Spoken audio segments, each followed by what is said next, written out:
do before we break for lunch is to introduce this model which is known as the GROW model. And this GROW model is one which is used quite popularly and effectively in coaching and in mentoring. And the word GROW stands for, it's an acronym that stands for goal setting, reality check, options developed, and wrap it up with a plan. Now, the GROW model has also been extended and further developed by a group called the Growth Coaching International in 2016. And added to the some of the key critical elements of the GROW model, what they've added is that they've added something which comes even before you talk about goals, and that is relationships. And they've said that, look, you know, as much as you might want to help another person, unless you're able to develop and build a relationship first, you may not be able to get very far, and your growth may not become the growth that you want.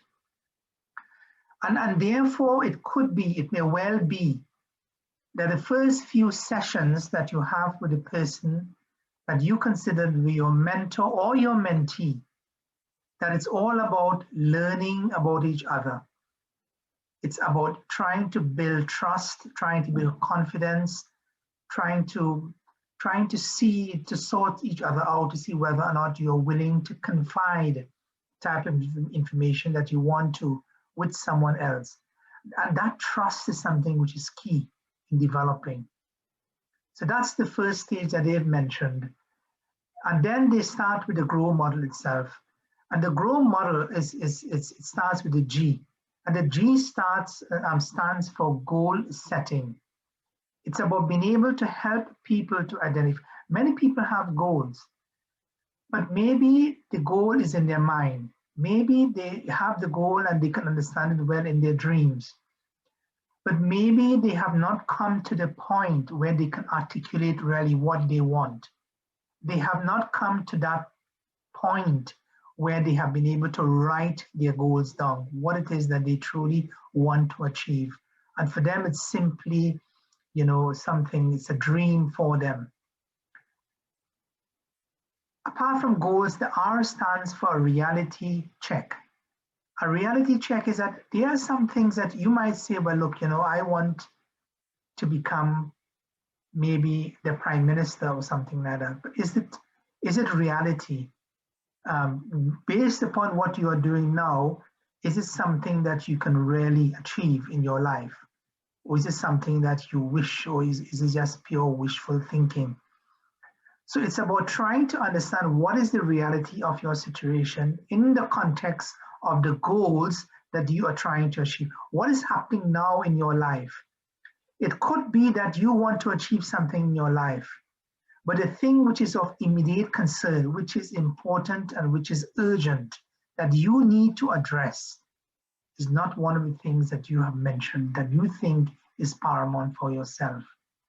So being able to have a good grasp of reality of what is happening now in your life, not just from yourself.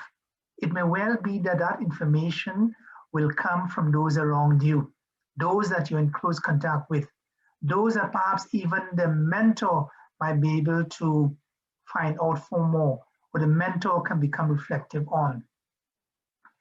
The next one is that of the options available. Whenever there is a goal, there could be different options.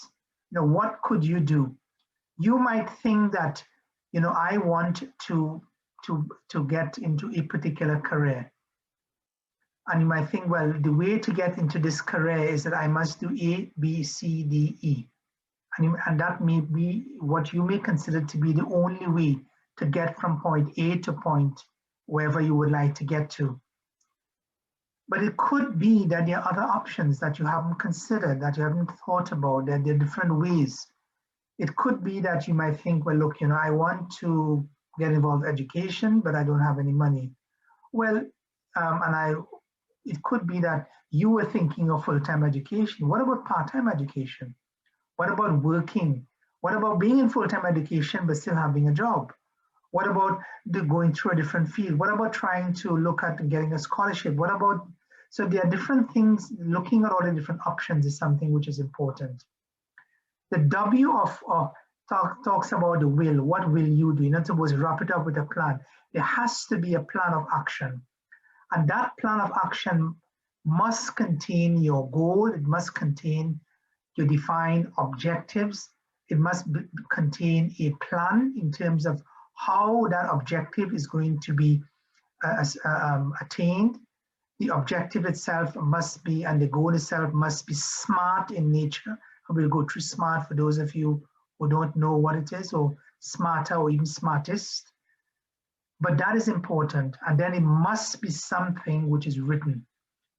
A goal which is not written is useless. It is just a mere wishful thinking.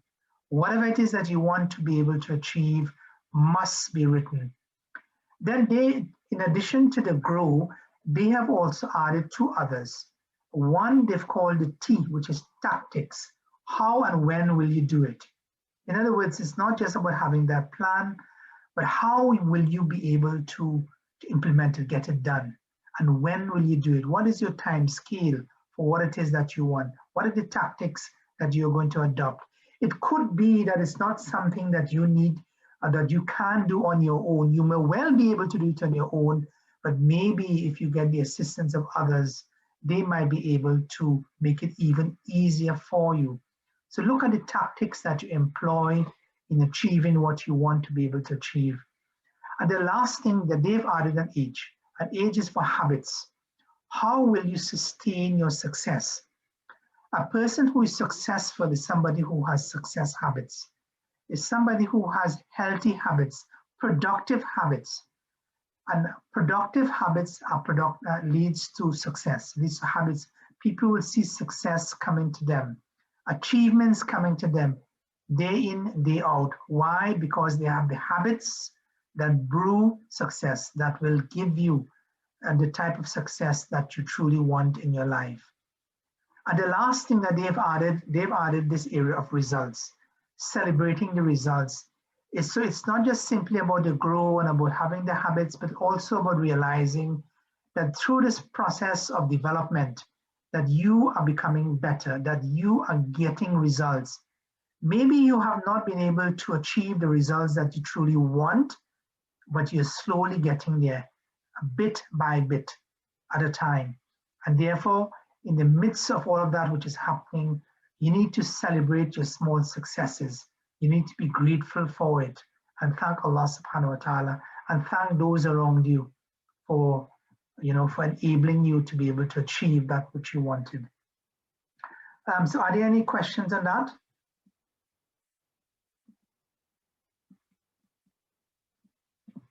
Any questions on that? Anybody would like to ask? I have a question, but it's regarding the previous point. Yeah. So as a teacher, yeah, there's no doubt that in your students, you're going to be mentoring them / coaching them. Maybe not all of them, but maybe one or two, or maybe three. Which would you what's the best way to do that? Is that, do you want to have a mentor relationship with them, or do you want to have more of a coaching relationship with them? Considering the fact that you might not always be there for them. You could stick with them for quite a few years, but at the same time, you could only have them for a year or so, and then they're off to another teacher. So is a coaching relationship more appropriate, or would you take it more of a mentoring angle? I think whether you use the word coaching or whether you use the word mentoring, I think you understand the basis of what you're trying to do, that you're trying to help someone else. And it could be that even you might consider yourself to be a mentor, but when you enter into the relationship and you recognize what the needs are, that you may find, well, hold on, I have to have a more hands-on approach to this, or I have to maybe have a less hands-on approach to this, or it changes. So you're shifting between one and the other. So I wouldn't. I think it depends, and all depends on the situation.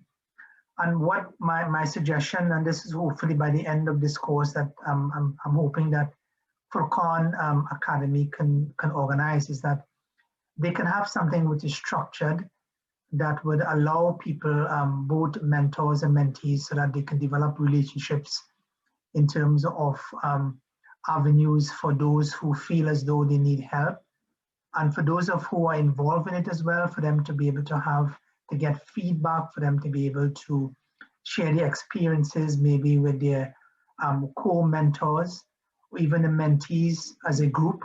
They can also meet as a group and talk about and share their thoughts about how their relationships are going and how they've been able to benefit and been able to motivate each other.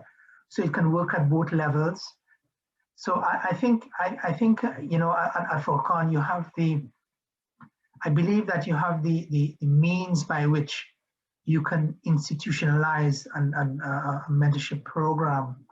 So it's informal, but yet it's formal, and it's something that can mushroom and become something that can really blossom and help the students.